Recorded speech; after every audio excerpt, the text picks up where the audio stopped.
everybody. Hope you can hear me. I lost my microphone. Yeah, so hang on a sec. I'm a little late. Let's see if you can hear me. I'm going to do a test. Here we go. Come on, Facebook. Can you hear me? Can you hear me? Yes, you can. Cool. All right. So it's a beautiful day in paradise. I got these beautiful flowers from Kane and Nassim Tap. And I have to congratulate, actually, John got these because of his surgery, and they came to see him and they brought him flowers. I got ahead of myself there. Yeah, and congratulations to Nassim, who got her citizenship, and tomorrow is her birthday, and I'm so excited for her and Kane. They are so happy. If you know Kane, Kane's recently lost 90 pounds. Congratulations to him. Nassim just got her citizenship papers. Congratulations to her. And life is moving on quickly, isn't it? We have 95 days left in this year, everybody. Only 95. So we better get on the stick and do some business, because you only listed 21 single-family homes over the weekend. That's disgraceful, for heaven's sakes, isn't it? What do you think? Am I being too funny or not funny enough? I don't know. Let's see. Okay. Just in a really good mood today. Had a wonderful walk this morning. It's so dark now that I think I'm going to have to get one of those hats with a light on. Anyway, we only have 20 days of inventory. Not good. 20 days of inventory. And we only listed 4 homes this weekend that are 400,000 or under. So y'all better get on the stick here. We have got to get to work. And on the market, there's only 497 homes that are under 400,000 and under. So y'all better get on the stick. I don't see my faves aren't here yet today. Where are they? Comment, instant comment on. Free beta, yes, okay. And because we had no closings over the weekend, that reduces our average daily back up. It always goes back up. It'll go back up the next couple days. And I would imagine we're probably going to hit it 130, 132. We'll see. We'll see how big of a closing September 30th is going to be. And the non-owner occupieds are still around 30% of our sales. So they're taking, that's a lot of homes that they're taking. I mean, if we only have 497, they're taking a third of those under 400,000. That's quite a bit, 170. Yeah. So anyway, come on, fellas, we got to get to work, guys and dolls and everybody. I'm really serious too. Do I sound like I'm angry? I'm not angry. I'm just anxious. So I said this on Saturday's show that Invitation Homes is the largest homeowner of non-owner occupied homes. And it looks like they have 4% of our market. Or 4% of their 80,000 is in Las Vegas. So that's quite a number. It's 3,200 non-owner occupied homes that they own just in Vegas alone. So just a stat for everybody to be aware of, that we have some fierce competition, and we really need to be mindful of who we're selling homes to. I had Bobby Martins on my show. He's a broker salesman in California, in San Diego. And of course, lots of people from San Francisco and from Los Angeles are moving there.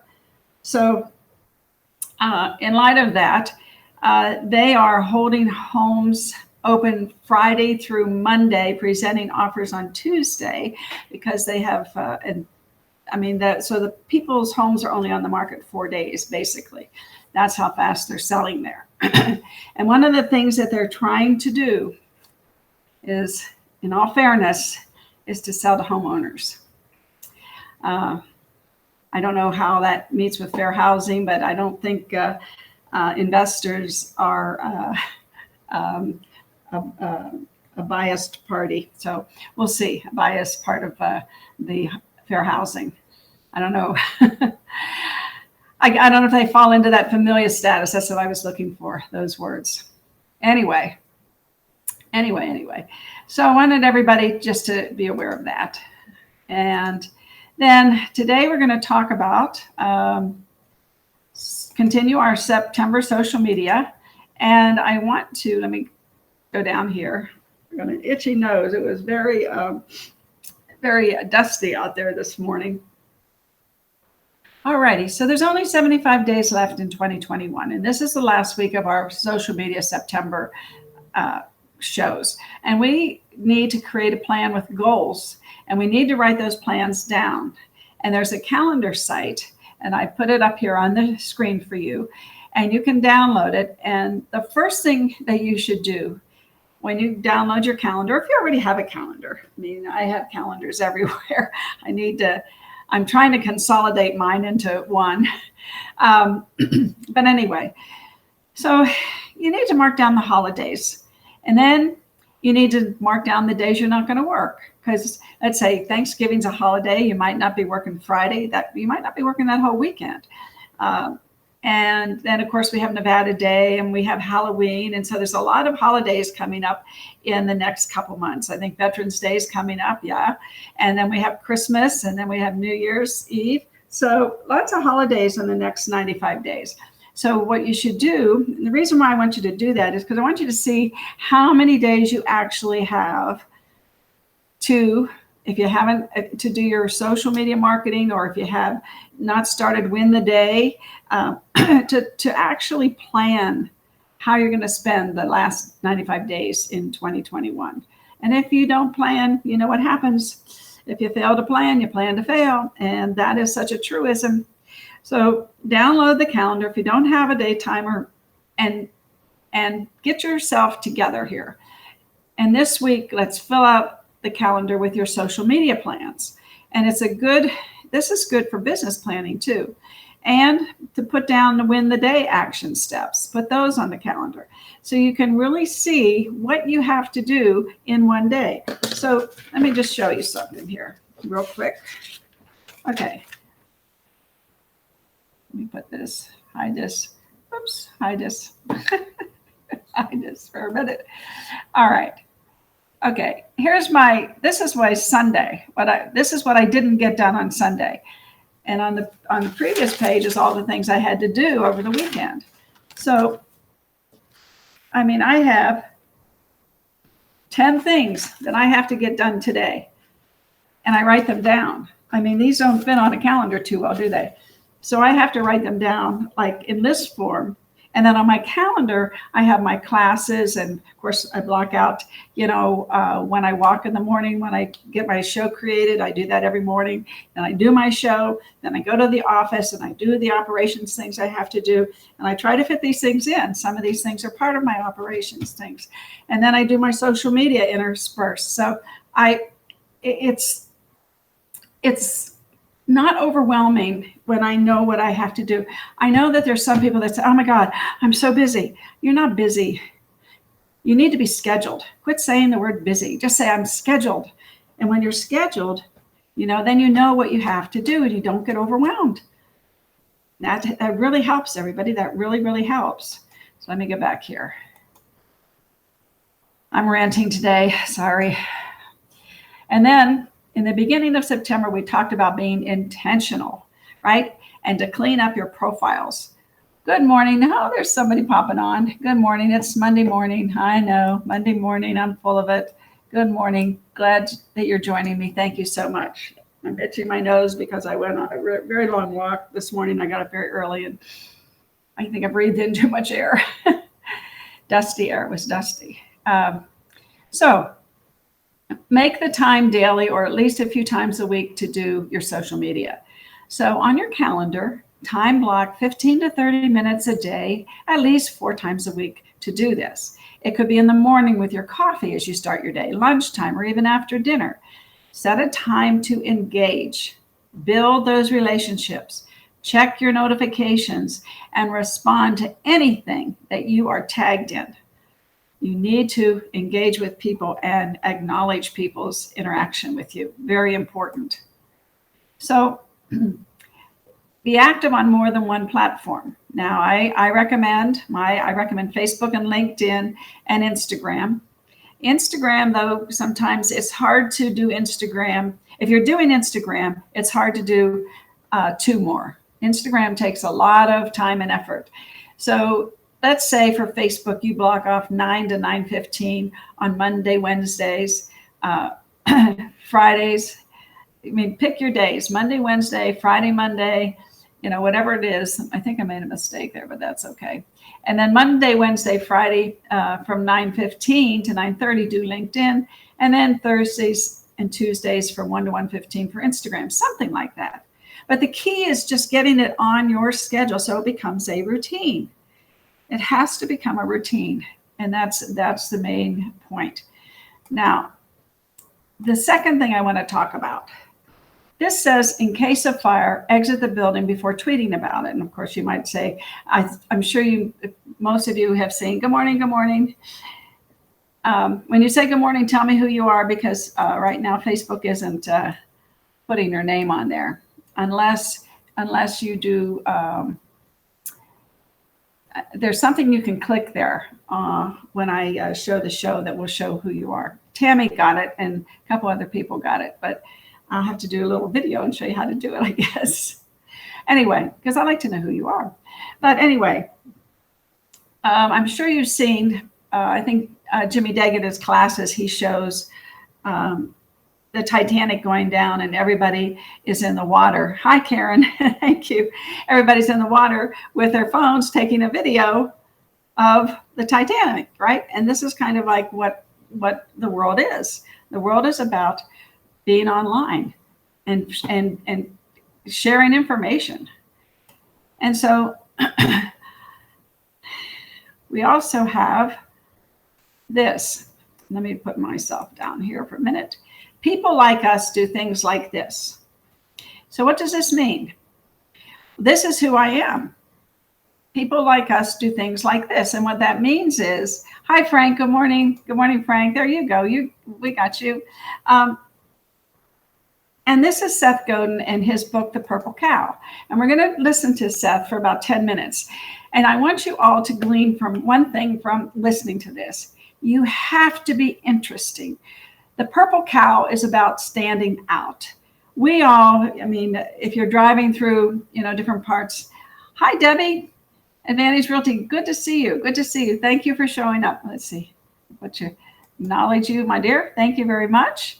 And then we have Karen. Thank you very much. And we have Frank. Thank you very much. I'm so happy you all are here today, because this, telling you what to do on social media or telling you to schedule yourself and what to do is not telling you enough. You have to be different. Seth Godin wrote a book called Tribes, and that was about being attracted to people that are attracted to you and vice versa. You have to be yourself, and you have to do things that people like. And don't worry that everybody's not going to like what you do, but you've got to do something interesting. It has to be interesting. So let's watch this. This is really a very good little video. I clipped 10 minutes of it, so I won't take too much of your time.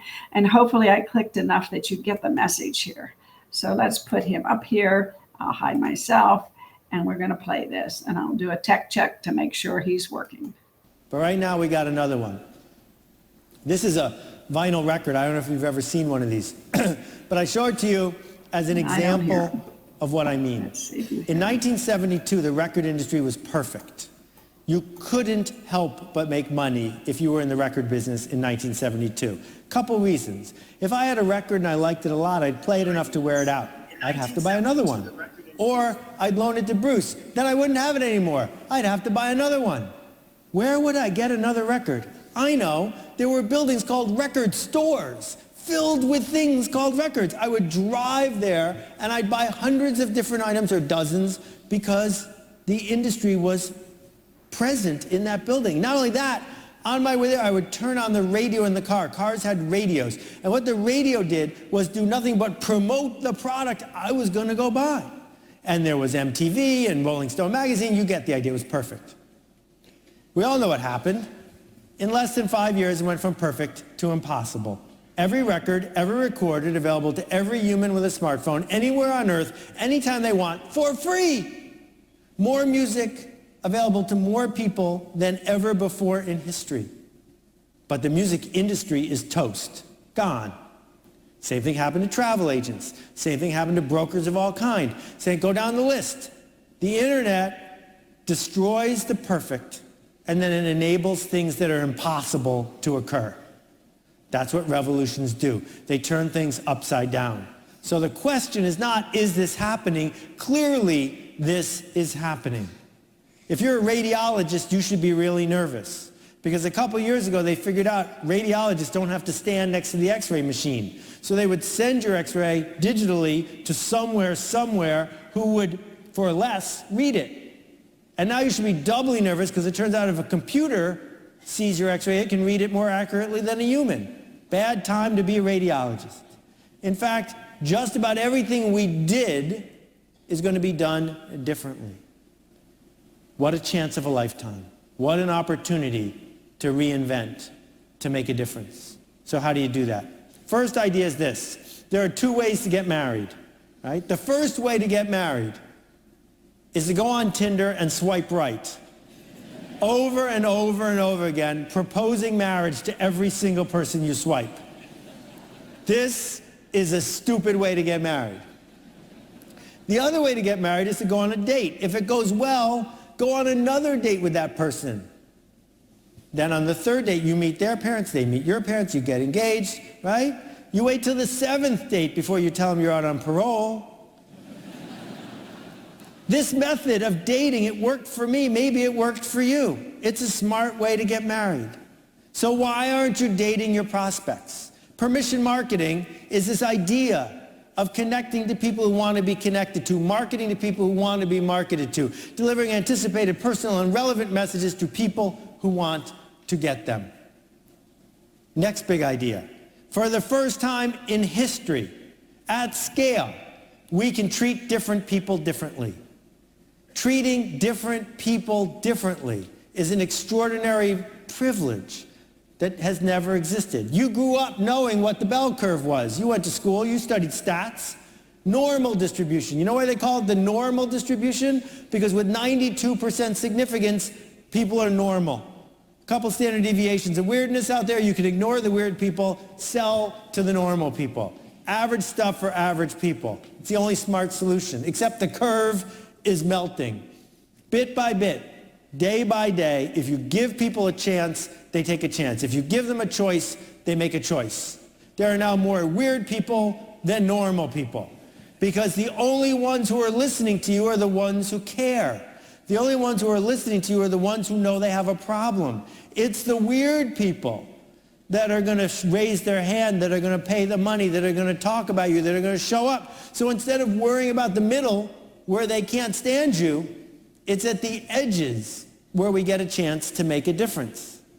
You don't get to tell people what they're interested in. You don't get to change people's narrative. If someone thinks this dress is the wrong color, it's the wrong color. And all the yelling you're going to do isn't going to change what they say. So look at this list of brands, every one of which is about 10 years old, every one of which is building something worth billions of dollars, and every one of which is for weird people. Not one of these brands set out to say, everybody, this is for you. Not one of them.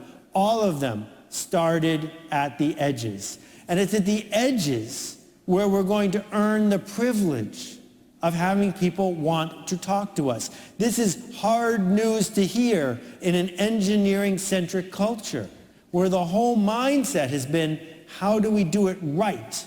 Not, how do we do it interesting? It turns out that doing it interesting is what makes the weird people show up. You cannot any longer say, you can choose anyone and we're anyone. Because the fact is, There's another anyone that's a little cheaper than you. There's another anyone that's only one click away. What we must do instead is talk to people differently because they hear us differently. One size fits all is gone forever. The next myth we have to undo is the idea that we are herring, all following the leader. That what we are supposed to do is do what we are told to fit in. That one of the things that is feared in New Haven, Connecticut, and feared in Scandinavia, feared almost everywhere, is someone coming up to you and saying, you know what? You're not as good as you think you are. That we don't want to hear that. So we fit in. So we don't bring our hubris to the table. So we don't raise our hand. So we keep our voice low. We're afraid of being called uppity, of standing out too much. But we live in a new economy now, in a connection economy. And in a connection economy, only hubris is rewarded. Only people who say, over here, because connection is where value is not now, not industrialization. Here's a map of the London subway. Where's the valuable stations? It's obvious where all the lines cross. Here's a map of the internet. Where are the valuable stations? It's obvious where all the lines cross. Where all the lines cross is where value is created. Matt Ridley famously said, no one on earth knows how to make a computer mouse. There's nobody who understands plastics and hardware and software and supply chain and manufacturing and import-export who can make a mouse. We must do it as a team. And it's when teams work together that we create value. So this new economy, this connection economy, what's it based on? Here are some basic principles. The first thing is coordination. You're all here today. None of you were in this room a week ago. None of you will be here next week. Value was created by coordinating our efforts. Number two is trust. There's someone sitting behind you or in front of you, and you trust them enough to talk to them. You trust them enough to be in the room. You don't even know them, but you know that they're fellow travelers. The next idea is permission, which we just talked about. The privilege of delivering messages to people who want to get them. And the fourth element of this economy. I was using Google Analytics and hated it. With Aribi, I can create any funnel, even across domains. Is sharing ideas. All of us are smarter than any of us. So if you think about what you do all day, how many of these four elements are at the heart of what you do? Because the institutions that are growing and the organizations that are profiting are right in the center of that. But here's the surprising part. The surprising part is these four principles are based on two words, two concepts, two principles: generosity and art. Generosity, because no one wants to connect to a selfish person. No one wants to connect to an organization that's just taking. And art is what we call it when a human being does something that connects us. When a human being does something that might not work. When a human being says, here, I made this. Art begs for connection. And that's what we seek out. Not the reliable sameness of perfection in Six Sigma, but the art of knowing someone touched it. So before I started ranting, you may have thought what marketing meant is things like likes and clicks and how many people are following you and hype. No. Actually, marketing is more like what does it cost and what's the story. And actually, marketing is what you support and you use. Actually, marketing is now what you make. It is as far from advertising as it can be. What marketing is what is this thing? What is the experience of this service? What are the side effects it leaves behind? What does it mean to be associated with this? Let me crystallize this in the simplest way I can. Here's the question. The first person with a fax machine, what exactly did he do with it? I'll let you think about that for a second. You can't use a fax machine by yourself. Built into the fax machine is the engine of the marketing of the fax machine. As soon as you got one, you know what you did? You told everyone else you knew to go get one so your fax machine would work better, right? That's built into Twitter and Facebook and everything else that's based on community. Bob Metcalf, he's not shy, coined Metcalf's law. And Metcalf's law says the value of any network is the square of the power of the people on the network. So we are now in the business of building networks, not in the business of building widgets, because widgets are cheap and easy to make. Networks last a long time and they're hard to build. Next big idea. My wife has transportation narcolepsy.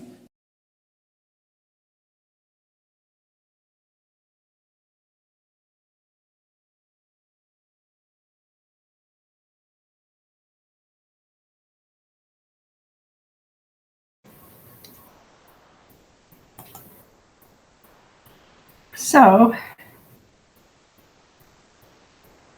interesting. Let's see, let me hide. Okay, let's see if it comes back on here. Come on. Interesting. So, here I'm back. So what's the point of all this? So, got myself off mute. Everybody can hear me. Okay, good. I'm going to turn my phone down. Now, the point is, what is this? So the internet gives you a microphone and you need to use it. So everybody says, oh, yes, I'm prepared and I'm ready. But what happens when you're ready is you get scared and you don't execute. Happens all the time. Happens all the time. So you need to bring your hubris to the game. And when you bring your hubris to the game, then you create connection. And we all need to be a team here as realtors and be connected. If we are going to fight the iBuyer platforms and the Zillows of the world, then we have to be connected. And if we're connected and coordinated and we coordinate our efforts, we are going to create trust. It's a permission society, so they're going to give us permission to connect with them, with the buyers and the sellers is what I'm talking about. And then we're going to share our ideas with everyone. And those are the four things that a team does. A team coordinates their efforts, they build trust, they get permission, and they share their ideas. And we need to be remarkable. That's the purple cow. You need to be remarkable to people. Not, and I know we say you need to share things that are going on in your life, but you can't just share things that are going on in your life. You need to market real estate. It is a product. It is a product, and it can be marketed by itself by just talking about it.